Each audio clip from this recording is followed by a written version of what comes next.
They were supposed to be on the last patrol of their deployment, a simple sweep through a dry valley west of Kandahar, 7 soldiers, no known enemy presence, a routine close to a long tour.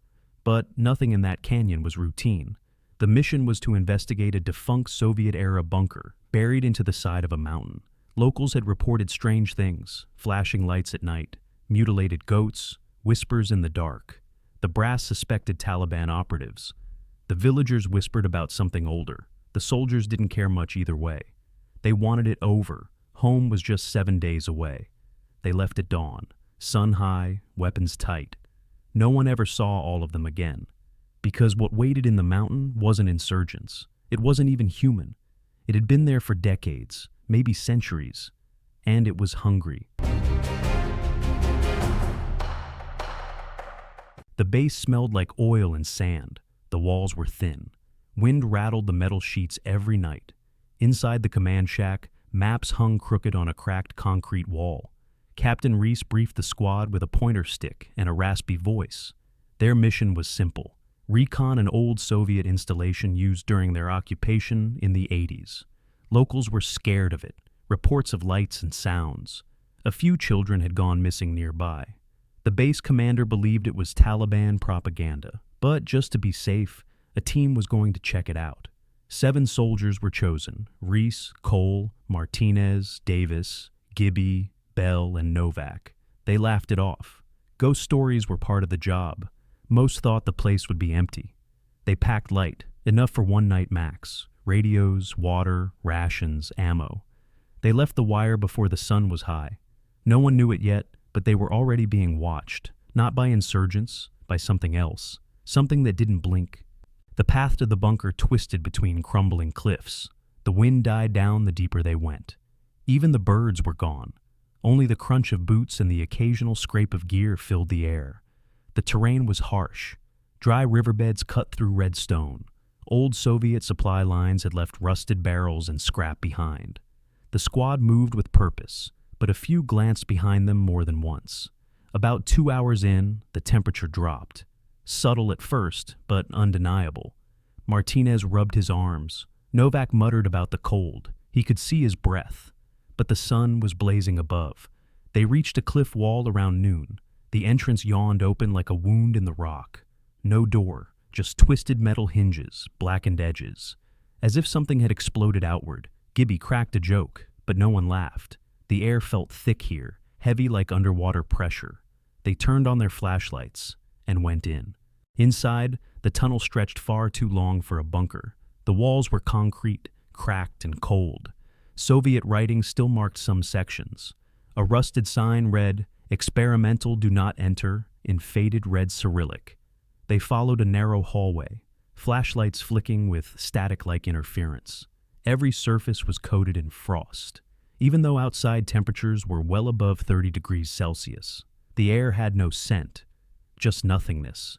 It was wrong. They reached a control room. Soviet monitors sat dead and cracked. Papers rotted across the floor, half in Russian, half covered in blood. Someone, or something, had tried to claw the steel walls. Deep scratches lined every corner. No bones, no signs of who it was. Suddenly, Cole's flashlight blinked off, then came back. He swore he saw someone standing in the hall behind them. But when he turned, it was empty. They pushed deeper. Behind them, footsteps echoed. But not theirs. These were slower, measured, hollow. They passed the same hallway 3 times. Martinez noticed a mark he'd made with chalk. The others brushed it off. But the feeling built. Wrongness, confusion. Davis checked his GPS. It showed they were 200 meters underground. They hadn't taken any stairs. Reese ordered them to double back. But when they did, they ended up in a room they'd never seen. A narrow chamber with concrete walls warped like melted plastic. A single chair bolted to the floor. Chains hung from the ceiling. Blood pooled around drains. And in the corner, a small Soviet flag. Martinez stared too long at it. His mouth trembled, and he began to weep. Silent, like a child, Reese shook him back. They kept moving. The lights in the hallway began to dim. No power, but they still flickered. The sound of a faint chant rose in the distance. A deep, slow hum with no words. just tones. Gibby whispered that he saw someone behind Novak. A shape, tall, pale, no eyes. They ran. They reached a wide room where the hum grew louder. The walls were covered in carvings. Not Soviet, not human. Symbols that curled in unnatural ways.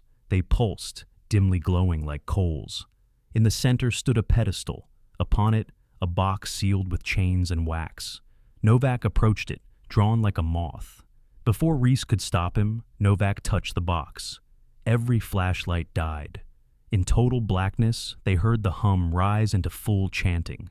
Deep, ancient voices from no mouth. The floor shook. Something was waking up. Lights flicked back. Novak was on the floor, eyes wide, skin cold, breathing shallow. He began to speak, but it wasn't English. It wasn't Russian. It wasn't a language at all. Just gurgled sounds like water boiling over stone. Reese ordered them out, but the door was gone. Only a blank wall remained.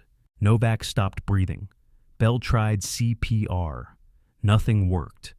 Then Novak's body changed. His skin grayed. His limbs stiffened like stone. His eyes never closed. They covered his body with a poncho and carried him as they searched for another exit. They turned a corner and found themselves back in the first room. Control panels, scratched steel. But now it was clean. No blood, no damage. As if they'd gone back in time. Suddenly, Novak's body was gone. The poncho lay empty. Cole spun around, gun raised. A single bloody footprint led into a corridor. Martinez backed up, muttering prayers. The humming returned, louder. The air pressed on their lungs. A shadow flicked past the end of the hallway. It had Novak's face, but wrong, elongated, empty. They didn't chase it. They ran the other way. Stairs led deeper, wrong, spiraling angles like Escher's nightmare. Concrete gave way to smooth black stone. Heat pulsed from the walls. It smelled like rot and ash. They reached a vast underground chamber, cavernous, natural, but changed.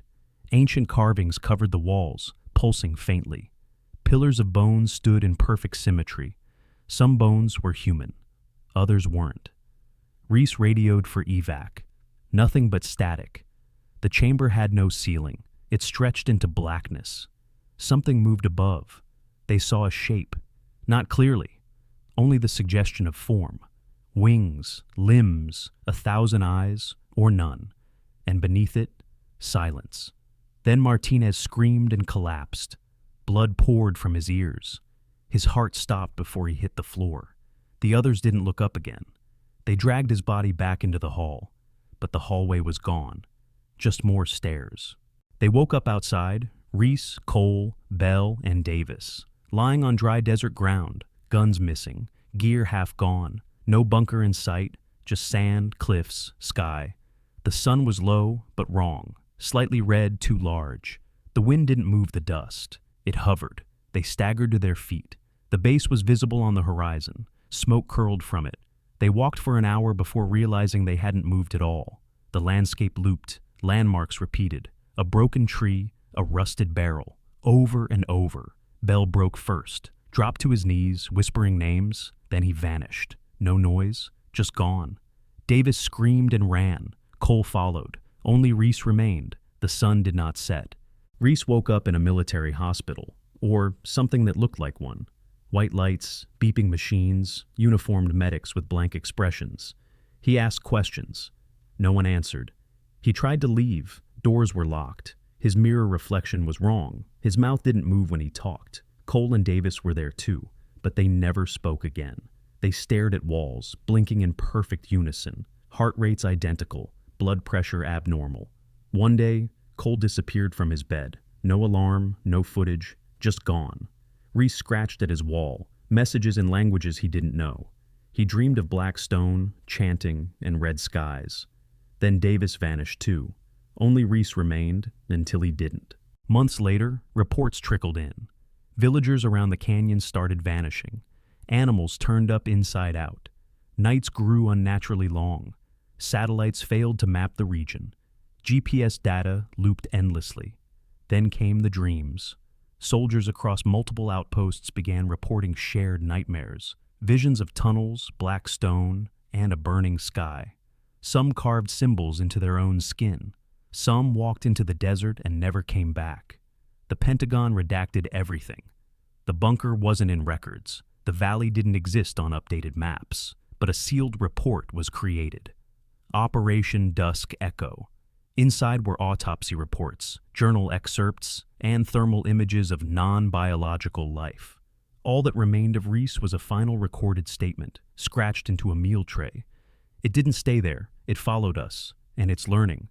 The valley is marked no entry now. Entire regions blacked out on satellite feeds. Contractors sent in never returned. Locals won't say the name anymore.